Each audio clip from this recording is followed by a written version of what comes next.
पाठ 13 बाज और सांप, जिसके लेखक हैं निर्मल वर्मा। आइए सबसे पहले शब्दार्थ देखते हैं।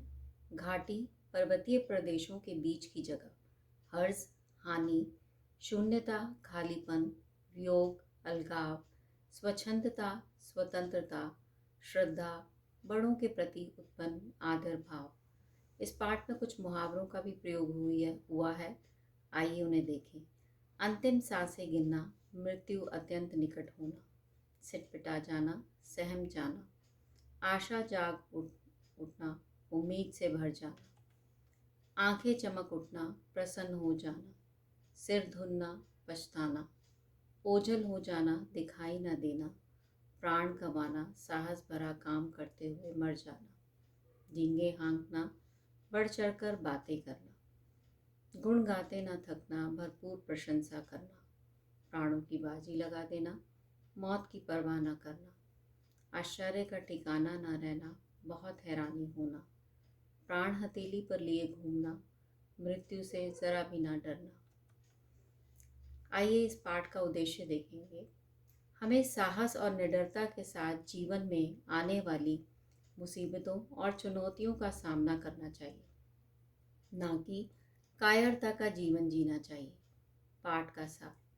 निर्मल वर्मा जी ने इस कहानी में बाज और सांप के माध्यम से संसार के दो विपरीत प्रकृति वाले ऐसे जीवों का वर्णन किया है जिनका जीवन को जीने और सोचने के ढंग में बहुत अंतर है।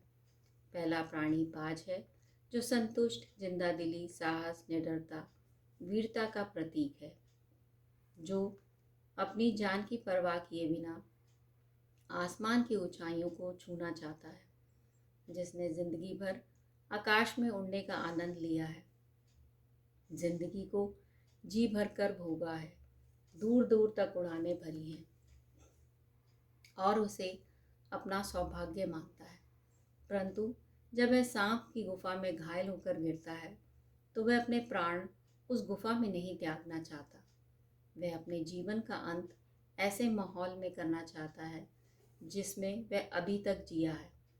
वह अंतिम कोशिश करना चाहता है ताकि उसे अपने जीवन से कोई शिकायत ना रहे, और वह सारी हिम्मत के साथ चट्टान के एक कोने से एक आखिरी कोशिश करता है और मृत्यु को प्राप्त हो जाता है। समुद्र की लहरें उसके मरने पर दुखी होकर रोने लगती हैं, और वही लहरें बाद में उसके लिए बहादुरी एवं प्रशंसा के गीत गाती हैं। उसकी वीरता और साहस के कारण उसके बाद भी उसकी प्रशंसा के गीत गाए जाएंगे, जो दूसरों में भी बहादुरी, साहस और स्वतंत्रता के प्रति प्रेम के भाव पैदा करेंगे। वहीं दूसरी ओर सांप है, जो अपने जीवन से संतुष्ट तो है परंतु कायर और डरपोक है। सुरक्षित रहना पसंद करता है, चाहे उसे दबकर ही रहना पड़े। वे अपनी नम अंधेरी खोखल तक ही सीमित रहता है।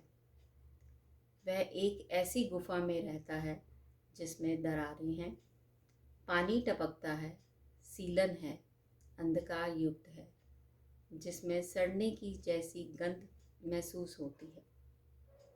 वह उसी में रहकर संतुष्ट है। उसे वह आरामदेह और सुरक्षित लगती है। जब वह अपने प्रतिद्वंदी को अंतिम सांसें लेते बुरी तरह घायल देखता है तो वह खुश हो जाता है कि उससे डरने की ज़रूरत नहीं।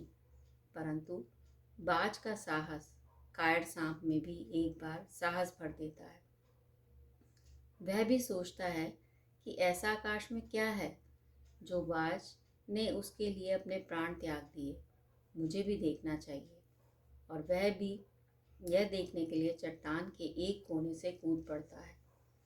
क्योंकि वह रेंगने वाला जानवर है, उसने कभी उड़ना नहीं सीखा, इसलिए वह छोटी छोटी चट्टानों से टकराकर धम से नीचे ज़मीन पर गिर जाता है। तब उसे लगता है कि आकाश में कुछ नहीं रखा, वहाँ केवल प्रकाश है, हवा है और रेंगने के लिए ज़मीन तक नहीं है। इस पाठ से हमें यह संदेश मिलता है कि इस पाठ में हमें लेखक यह संदेश देना चाहते हैं कि हमें जिंदा दिली से जीना चाहिए। हमें ज़िंदगी भर चाहे कितनी असफलताएं मिलें, हमें हार कभी नहीं माननी चाहिए और सदैव कोशिश करते रहना चाहिए। धन्यवाद।